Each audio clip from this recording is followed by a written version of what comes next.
Hey, guys, and a good happy Sunday morning to you. And today I'm going to talk about first, you can find me in different places on the web with everybody being quarantined. I'm sure you need something to do.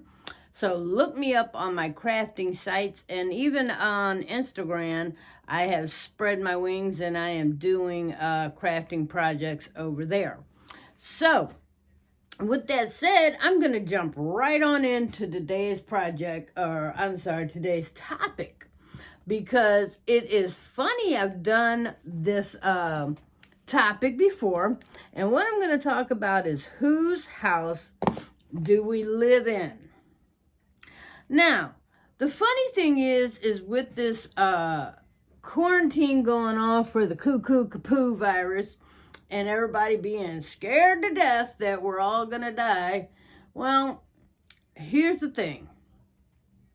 We're all not only going to eventually die someday, but between now and then, you parents who are now stuck with your own children are about to find out that your public, private, or online teachers weren't quite the problem. Those of you who wanted to put all the blame on the teacher for not raising your child are about to find out exactly whose house you live in and who's running the home. Now, there's a difference between being an in-charge parent and a bill payer. Now, in my home, I know for a fact there's no question. It's not even up for debate. I'm not a bill payer. I'm a large and in charge parent. That's right.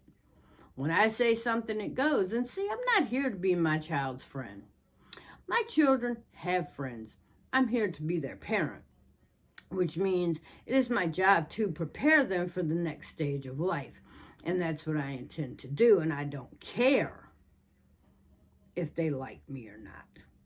I'm not here for them to like me. Now, it makes their trip and their journey through life a lot better if they like me while they're living in my house. Now, once they move out of my house, then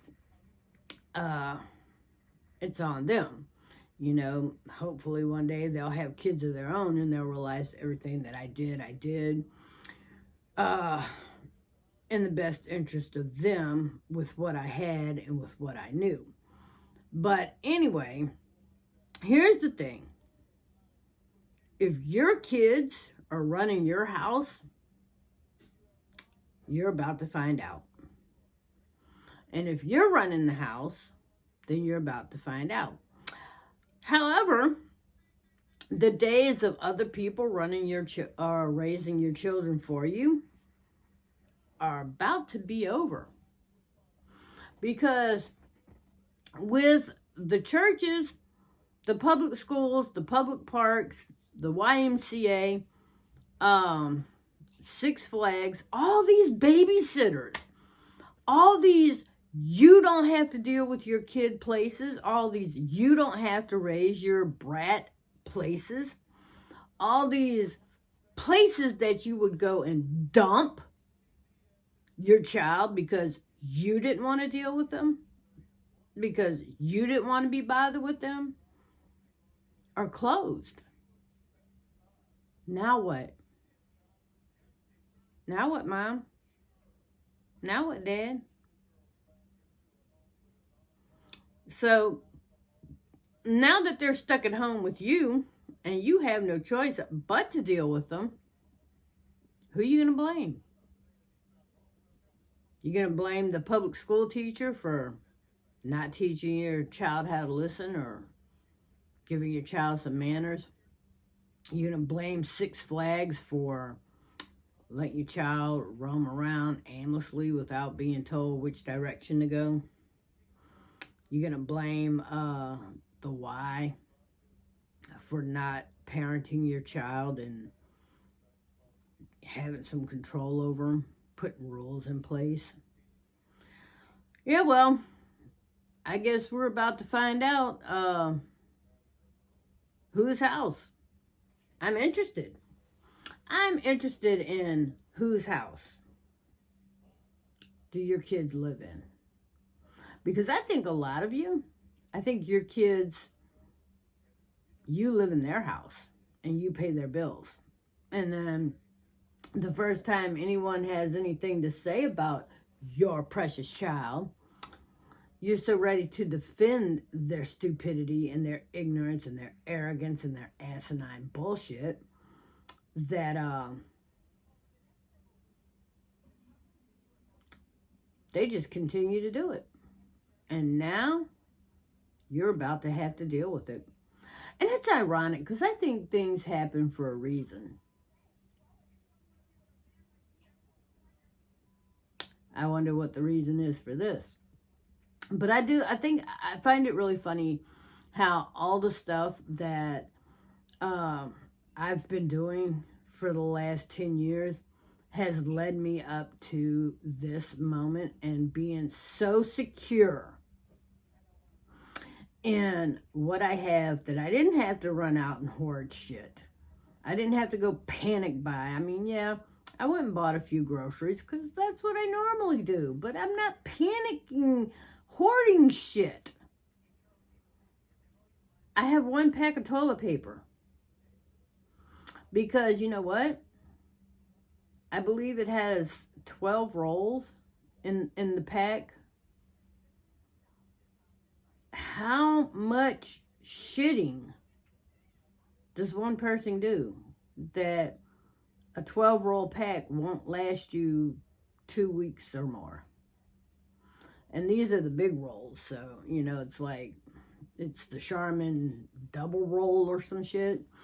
Not to mention, I also use other things as personal items in the bathroom. I use baby wipes and I use different things. But, I mean, I didn't have a need to go out and get 50 rolls of toilet paper. I mean, I'm experienced here. I've been wiping my butt for years now. And apparently, you know, some of y'all had to go hoard the toilet paper because you're new to this and you're just now learning how to do it. And I guess you thought maybe you were going to fuck it up a few times. So you made sure you had a backup supply in case you did. I mean, I don't know. But anyway, we're about to find out exactly whose house we live in. Because here's what you're going to do. Because your outside babysitters are gone, you're about to let your kids get on the internet and let the internet babysit your kids. And I can tell you this, my child, but actually my 16 and my 17 are both on the internet. And because of the quarantine and stuff, I have let my 16-year-old be on the internet a little more than I normally would. But believe you me, they're doing their schoolwork first because, like I said, they are homeschooled. And so in the morning, they do get their lessons still, and then they go online. And trust and believe I know exactly who he's talking to, what they're talking about, and when they're talking. And when it's time for them not to be talking, he's not going to talk. And that's because he lives in my house. I don't live in his. And so, and the same with my 17-year-old. I kind of feel like this. At any moment when either one of them, and I love my kids dearly, I will beat the shit out of you for my kids. But I also feel like this. When me paying the bills becomes entirely too much for them to deal with, when the free food, the free rent, the free Wi-Fi, and, you know, the free hot and cot becomes too much, I got a front door. Look, everybody want to see my front door? I got a front door. They are welcome to get fucked. I'm not not making them stay here. This is not a jailhouse. There is not bars on my windows. There's no bars on my door. They are welcome to go. This I will say. I love my children. I brought them into this world. I have nada problem showing them the front door. I respect my children, and I expect and demand that they respect me. I do allow them freely, with moderation and respect, to express themselves. They are not little mini me's. They are human beings with their own thoughts and feelings and emotions, and they're entitled to express those. And I do listen and take into consideration and account what they have to say, because what they have to say matters to me. And the way they express themselves and the way they carry themselves is a direct reflection of the things I have instilled in them and the way I've raised them. So the first time they become disrespectful, depending on the age, could be the fact that somewhere I went wrong and I instilled the wrong thing or didn't instill enough the right thing. But however, at the age that my children are now, having their own personalities and the fact that I'm not the only voice in their head, and the ability to know right from wrong and choose their own choices in life, is no longer a direct reflection on me as a human being, parent, or mother, because they have the tools. Now, ultimately, the choice is theirs. But again, we're going to find out if you live in your child's house or if your child lives in your house. And I would tell you right now, if your children are over the age of 19 and they can't conform to your rules, your ways, and your thought process of life, show them the front door. Front door. And then again, even in this time, I'm not going to be in my house where I pay the bills and it's my house. I'm not going to be disrespected by any of my children, from the youngest to the oldest. So that's just me. I don't, as parents, we're not perfect. As parents, we are human beings. As parents, we make mistakes. As parents, we screw up. As parents, we are not always right. And, our children don't always deserve the bullshit that sometimes we put on them. And I get that. There's been times I have yelled at my children because I was tired, because I was frustrated, because I was annoyed. And I will go back and I will apologize to my children, because they are human beings and they deserve respect.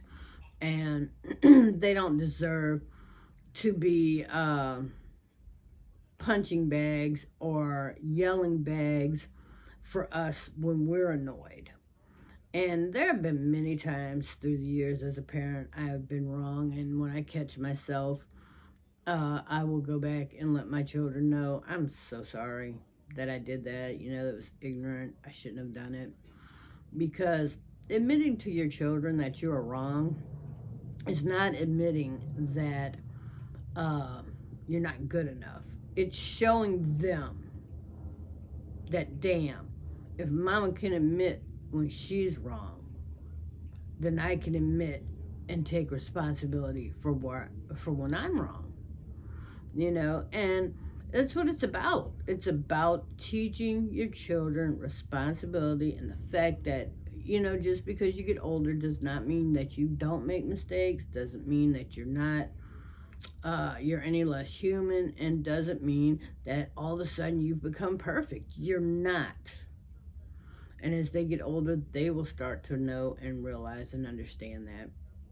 And hopefully you have taken the time to teach them.